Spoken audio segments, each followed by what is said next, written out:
have to get out of this crazy mindset the government has completely brainwashed the nation with, and it's not just our government. Yeah. I mean, this is happening all over. We're seeing in the news every day in Europe and with Greece and with Italy and Ireland and Portugal and on and on. They're saying, oh, all these countries, you're like Greece is going through. They keep calling it, we have to go through an austerity program. Yes. And they have to tax people more, right? Yeah. Yeah, this is something new, isn't it? The hysteria about the debt, Jim, because as you pointed out, our country has been running on a huge debt for decades. Right? Decades. Long time now. Yeah. So has the rest of the world. Most countries, and there's a few exceptions, but most countries run with tremendous debt, and they don't have the economic engine we have, that we still have, to really handle it. Like you said, manage it. But they run on huge debt too. It's how the world runs. Whether we like it or not, whether it's the perfect system or not, it's how it runs, and it's been running that way for lifetimes, right? Why all of a sudden... Alexander Hamilton... Long time. Wasn't it Alexander Hamilton that said, hey, debt would be good for the American people? Yeah, he did. Which ended up leading to the creation of the Federal Reserve at some point. Yeah, debt is not good in a perfect scenario, but we got it. The whole world's got it. And nobody's ever going to solve this problem. It's gotten too huge. People suggested we go back on the gold standard. There's not enough gold in the whole world to pay our debt or to cover our money. So everything is in theory, isn't it? As you pointed out, in numbers, it's all theoretical. And passing money from one country to another is just... like you're saying, is theory. Yeah. Yeah, the gold standard, too. Why gold? What makes gold so special? It's shiny. Yeah. Why is it more important than any other metal when you think about it? It's just very pretty. It's because we decided that is a valuable thing, and we all agree upon it, and we put value to it. Yeah. And many people are investing in gold these days because they don't believe in the currencies, not just here in this country, but around the world. I wonder, Jim, if everybody who has bought gold around the world, if they said, I'm pulling my gold. I no longer want it just a statement sent to me. I want the actual gold sent to me. If everybody did that, would there be enough gold in the whole world to pay everybody in gold who owns gold? That's a good question, and a few people have asked that, and some people don't believe there is enough gold. Yeah, gold may be theoretical too, right? As a commodity. Gold is primarily, again, a paper or an electronic asset for people.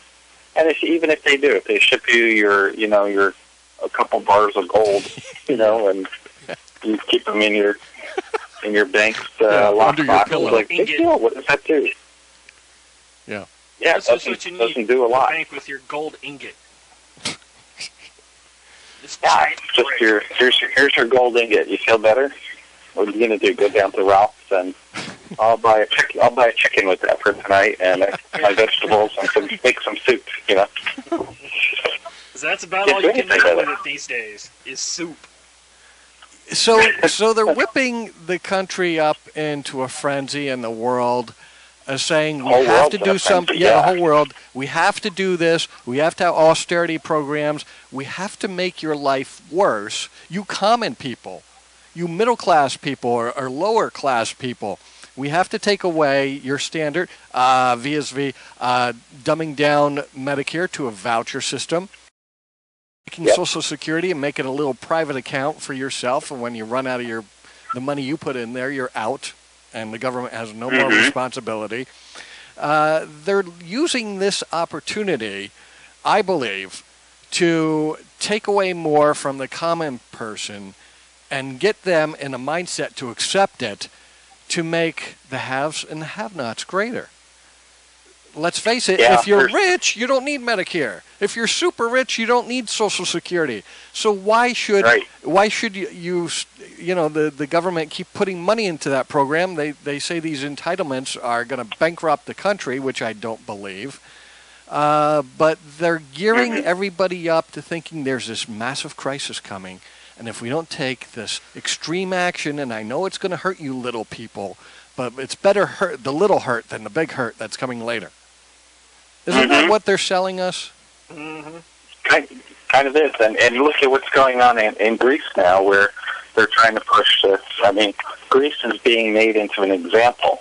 And, you know, in the U.S. here, they'll work it out. What they'll do is they will raise the artificial debt ceiling.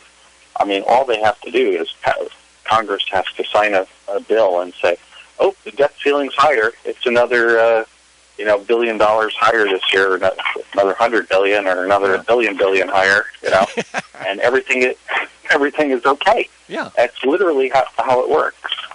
So it kind of tells you how much monkey business there is. But in Greece, the EU is jamming it down their throat and saying, you must do this, or we won't give you any more debt from the EU. We won't extend you any more money with our EU currency, and basically you will shut down, as a government or a country, or you have to make severe cutbacks.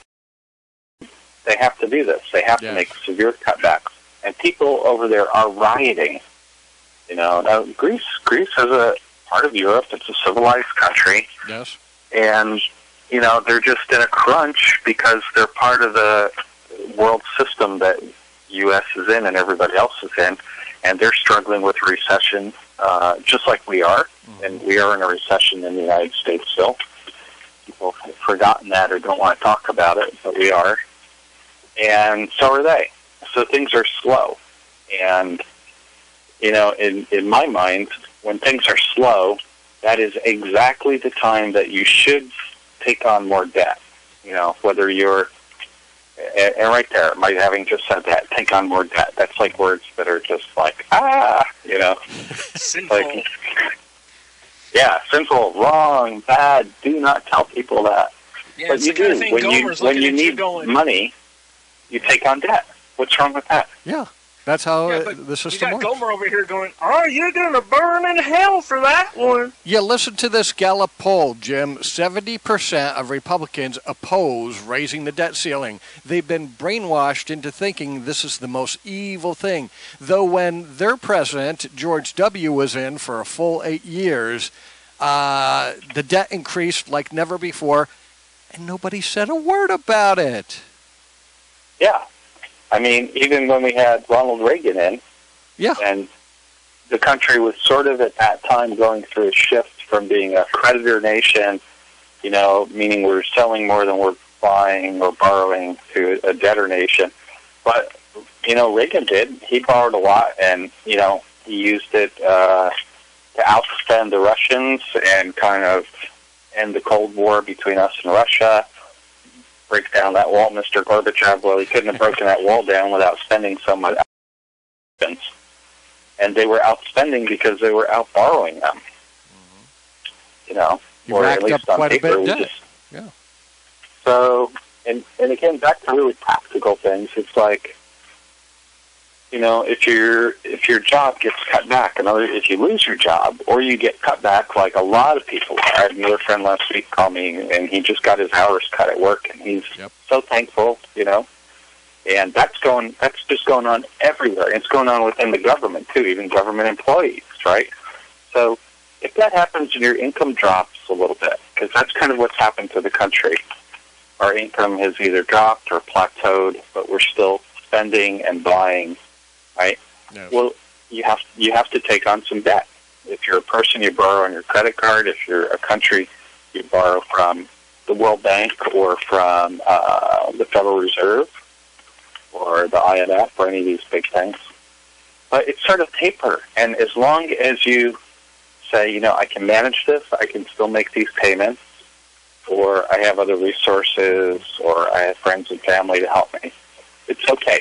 It really is okay. People have to just say, eventually life will change and we'll get through this phase and things will get better and then we can pay this back. Or even if you don't pay it all back, you can manage your debts and make the payments. So life goes on.